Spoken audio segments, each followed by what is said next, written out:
Hey there everyone, I'm Fox 10 News meteorologist Jennifer Lambers with an update on Hurricane Milton. Now this is a very strong hurricane. Just a reminder, Milton became a Category 1 hurricane just yesterday afternoon. Earlier this morning, it was upgraded to that Category 5 strength, and that was just right before we went on air for Fox 10 midday. So at that 10:55 a.m. update, that's when Milton was upgraded to a Category 5 hurricane, and now is only continuing to gain strength even further. So in case you're just now joining us, just a reminder that we are live streaming. That'll be on all of our Fox 10 platforms. That'll be on our Fox 10 News app. That'll also be on Roku, Fire Stick, Apple TV. So in case you do download the Fox 10 News or weather apps, you'll be able to live stream all of our coverage there with these updates that are coming out from the National Hurricane Center. They are scheduled for every 3 hours. However, they've been issuing some of these advisory updates earlier. We saw quite a few of those this morning. Whenever they do find that Milton is even stronger, that's when they're going to release some of these, especially once we start to see that category change. So just a reminder, we're there. Also, we are live streaming on our YouTube page and also our Facebook page. We're live on Facebook right now. In case anyone has any questions for me, you can just drop them there. In case you are joining us at a later time, you can also just drop some of your questions later on, and I'll try and go back and answer some of those for you. So let's go ahead and dive deeper into what we're tracking at this time. And so this is going to be Hurricane Milton. Now this radar loop, it only goes for the past hour just because there was kind of some jump flashing going on. So I wanted to turn that off. So this is showing the past hour. Just look at that eye wall effect that we are starting to see. That is some closed circulation there within Milton. But as mentioned, we did just get that 1 p.m. advisory update, and Milton is even stronger. Those sustained winds currently at 175 miles per hour. It is that Category 5 strength. With the Saffir-Simpson scale, just a reminder, it's 157 miles per hour that it needs to be to reach that Cat 5 strength. So we are well past that. The pressure has dropped significantly to 911 millibars. It's still tracking east now at 9 miles per hour, so it's getting closer towards Progreso, Mexico. And just a reminder that since 1966, so think all the way back, since we really got better satellite for tracking some of these tropical systems, there's only been 2 Category 5 hurricanes in the Gulf waters in October, and that is Michael, if you remember, just a few years back in 2018, and now Milton. So in the month of October, there's only been 2 Category 5 hurricanes. Milton now joins that list. It used to only be Michael since 1966 when we had that better satellite data. So that's really just breaking some records with this system. But there's just a lot that Milton is now going to go down into the record books, that it only continues to gain more of that strength. Now, this is not the strongest hurricane that we've seen in the Gulf waters, but it's getting pretty close. So again, the sustained winds 175 miles per hour, and the wind gusts, they're getting up to 200 miles per hour. This is strong, but also this is a very compact system. If you remember Helene just a few weeks ago, that was a very large hurricane that was moving through the Gulf waters. This one not as large, it's really just keeping to itself, and that's one reason why the only impacts that we're going to be tracking here locally is going to be those rip currents. It's going to make our surf rough, but other than that, we are not expecting any impacts to us here locally in the Fox 10 viewing area. Just a reminder for anyone that might be joining us outside of the Fox 10 viewing area, we cover Mobile, Alabama, Gulf Shores, Orange Beach, to Pensacola, and to Destin. So in case anyone from outside of those areas is joining us for this live update coverage, again, that's where we cover. So we will also be talking about our forecast here locally too, in addition to Milton. But this is going to be the strongest hurricane that we've seen in the Gulf waters in the past 20 years. The last one was in the 2005 season, and that was Hurricane Rita in the Gulf waters. And so 175 mile per hour plus winds, that now meets Milton as getting to be the strongest one that we've seen in the past 20 years. So It's a strong system. It's only continuing to gain more of that strength. Sustained winds 175 miles per hour at this time, so only seeing those numbers continue to tick up. And right now the National Hurricane Center does have Milton continuing, really taking a very minor curve to the south, so more of east, a little bit of southeasterly movement there as it gets closer towards just the coastline of Mexico before making that curvature towards the northeast. Now, something to take away with this. Statistically, on average, our hurricane only maintained that Category 5 strength for less than 24 hours. So that's also reflective here. They have it weakening later on for tomorrow. And the reason for that is because it is expected to undergo that eye wall replacement cycle. When that happens, it tends to weaken. So that is something that we're going to be rooting for heading into tomorrow. The only trade-off, however, is that although it does start to weaken, it does become a much bigger system once it undergoes that cycle, that replacement. So that'll be something to monitor over the next 24 hours. Another thing that's going to be impacting this, what I'll talk about in just a little bit, is that Milton is also expected to encounter some of that shear and that dry air. So that's also another reason why those numbers are looking to tick down. Here's a look at what that path looks like. I'll see if I can zoom in. There we go. Just a little bit for you. The National Hurricane Center still has that center track just right over Tampa, making landfall as that Category 3 hurricane. Fort Myers is still in that cone. And then looking in closer, Gainesville also included in that, Daytona Beach. This is going to track right over Orlando if it sticks with that current track. Models, they're still on a little bit of a disagreement as far as where it will be making landfall, but it's still going to be that central Florida peninsula. We are not included in it. Again, us here locally in the Fox 10 viewing area, there is a lot of driving factors at play with the cold front that's pushing in. It's going to keep us dry. It's going to keep us clear over the next few days, but it's going to be pushing Milton away from us. And so the National Hurricane Center continues to keep that track right over Tampa. Here's what Futurecast models are leaning towards. And as mentioned, there's still quite a bit of inconsistency there. Some of them take it to the north side of Tampa, some of them take it to the south side of Tampa, and then some take it all the way closer towards Fort Myers. And so the National Hurricane Center does keep mentioning a bit of the inconsistencies here. They're really leaning on the tracks that the Euro and the GFS are sticking to. And so that's going to be relevant, or that's going to be reflective in that center track that the National Hurricane Center has. Damon asked, will it affect Mobile? The only impacts that we are going to be seeing here in close to Mobile, really, it's going to be at our local beaches. It's going to be Orange Beach, Gulf Shores, Destin, Navarre, Fort Walton Beach, Dauphin Island. Those are going to be the impacts to our surf and our waves. That's about it. We will only see rough surf. We are going to be staying sunny. Matt mentioned it earlier. I almost feel guilty talking about how nice our forecast is going to be here in comparison to our friends just further towards the southeast, because we're not going to be seeing a drop of rain until next week. We're going to be sunny and dry here the whole time. And the reason for that is because we have a lot of dry air in place. And so this is also what it's going to be impacting this system to help weaken it just a little bit. So this is going to be water vapor draping all across the southeast. You can start to see some of that in the northern Gulf, and then you can see just where Milton is beginning to thrive in the southern Gulf. This loop is even going back quite a few hours. It starts at 7 a.m. so you can start to see it as that Cat 3, that Cat 4, and now that Cat 5. There's that flashing that I mentioned that I was trying to take away on some of those other models not too long ago. But pay attention to the dry air there. I'll move on just to get rid of that flashing.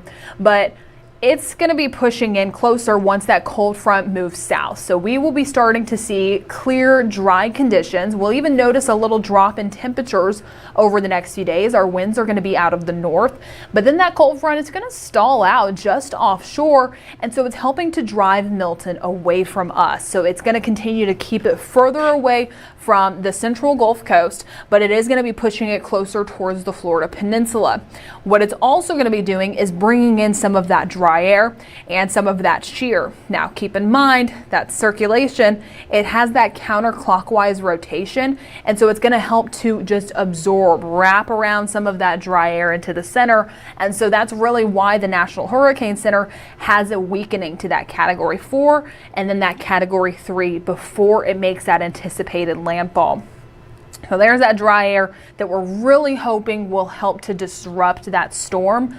But regardless of what that number says at landfall, it's still going to be strong. It is still going to be a significant storm. This will be a record-breaking storm that we see tracking through the Gulf over the next 48 hours before that anticipated landfall Wednesday evening. Here's a look at the GFS model. As mentioned, the National Hurricane Center, they're really following the Euro and the GFS with this landfall approach in their center track. Some of those other models, they're wanting to kick it towards the south, kick it towards the north.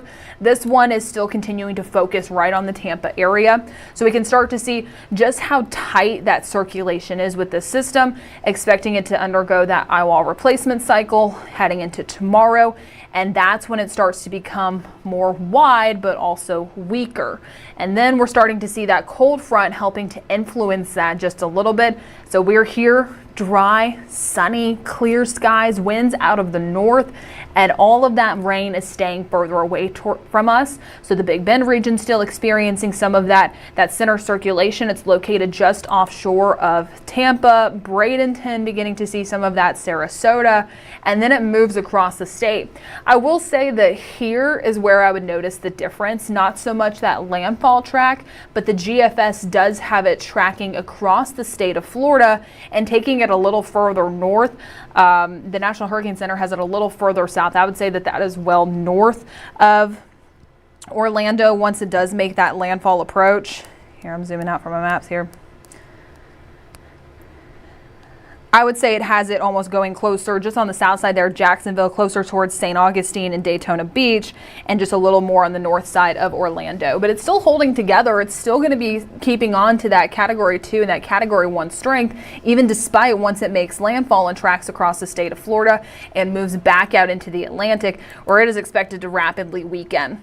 Now, in addition to the winds that Florida is going to have to be dealing with and to the rain, we also have that storm surge impact. And Tampa, this is one place that we kept checking in on. Although the landfall approach for Helene was further north of Tampa, they were seeing quite a bit of that storm surge. Many areas experienced that 7 to 8 foot storm surge.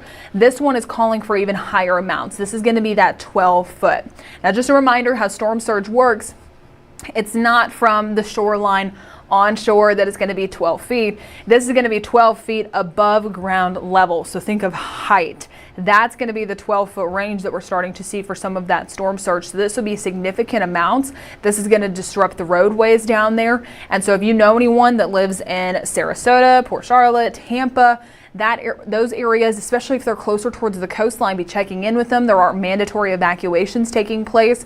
They were mentioning that this is some of the biggest mass evacuations that they've been seeing since 2017 with Irma. And so we're going to be seeing a lot of folks moving from that portion of Florida and coming up here as evacuees. So just make sure that you're checking in with anyone that you may know down in that area. Even invite them to you if you want to, just because they are going to need a place to go, and we're only going to continue to see more of those hotels beginning to really fill up that are just outside of that. We saw quite a few transplants from here, come here from Hurricane Helene that were evacuating towards portions of the Big Bend region and in southern Georgia, and so we'll likely see some more of those over the next coming 24 hours, really 24 to 48 hours. So just keep that in mind. As mentioned, there's actually a closer view of that peak storm surge. This is more of showing where we're showing that 12-foot range. As mentioned, here locally, this is the only thing that we will be seeing here across the central Gulf Coast for the Fox 10 viewing area. That is going to be that rip current risk. It is rough, it is high, it's only going to be staying that way until the end of the week. Please be cautious at our local beaches. Always know the name of the specific beach you're located on, where the closest lifeguard stand is, and pay attention to those beach flags, because the surf will be rough and we will be experiencing some life-threatening surf and waves over the coming days. But again, this is the only impact for us here in the Fox 10 viewing area. So be cautious what you see on social media. It's not coming to us. We will only see that rough surf. Here's a look at our Futurecast. Again, we have that cold front that's going to be pushing in. It's steering Milton away from us. We are dry. We are sunny heading into the rest of today. Here's a look at our local beaches. It's sunny down there. Orange Beach looks great. It's just really the water that's going to be rough at our shoreline. Even then, I saw Pensacola Beach earlier. They were flying a single red flag. So folks were still getting into the water. Just don't go far. Just go to your knees if you can, just because it's going to to be so rough out there, but we'll likely see those turning double red flags over the next few days. Here's a look at our full 7-day outlook. As I mentioned, there's a cold front. It's just dry. And so those temperatures will dip down to the mid 80s heading into tomorrow and Wednesday. Once it fully moves out of here, once Milton tracks across Florida, we'll see that cold front fully push through. And so that's when our temperatures are going to dip down really to the upper 70s and the lower 80s by the end of the week and into the weekend. We'll have some cool, refreshing mornings, but things are going to be pleasant here, just not for our friends further towards the southeast in central Florida. In case you are just now joining us, in case you missed it, the National Hurricane Center did release their 1 p.m. advisory update showing that Hurricane Milton is even stronger at this time. It was at 10:55 that it became that Category 5 hurricane, and it needed to be 157 mile per hour sustained winds. It well surpassed that. It was in the 60s, 160, sorry. And so now it's even stronger at that 175 mile per hour range for sustained winds, wind gusts getting up to 200 miles per hour. That pressure has dropped significantly to 911 millibars. And again, we don't expect Category 5s to stay that strong over 24 hours. Statistically, on average, it mainly does it for under 24 hours because we're expecting it to undergo that eyewall replacement cycle, which will weaken it. However, when it comes back, then it will be a larger, wider system. This is now tied for the 4th strongest hurricane in Atlantic history. Now keep in mind, this is the Gulf, but it's still the Atlantic basin. And so it is now tied for the 4th strongest hurricane in the Atlantic history. But in the Gulf waters, this is going to be the strongest storm that we've seen in the past 20 years since Hurricane Rita back in 2005. So really it's making history here. 2024 is also going to go down in history. This is now since 1950. I was writing down all these facts earlier. I was finding them. Since 1950, only 5 other years have had 2 Category 5s in the Atlantic. That was 1961, 2005, which actually had 4 Category 5 hurricanes, 2007, 2017, 2019, and now 2024. And so we had Beryl earlier, and then now we have Milton. So 2 Category 5 hurricanes in the same year.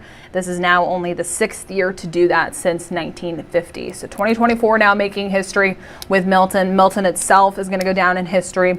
And again, during the month of October, since we've had satellites since 1966, there's only been 2 Category 5 hurricanes in the Gulf. That was Hurricane Michael and now Hurricane Milton, both of those M-named storms.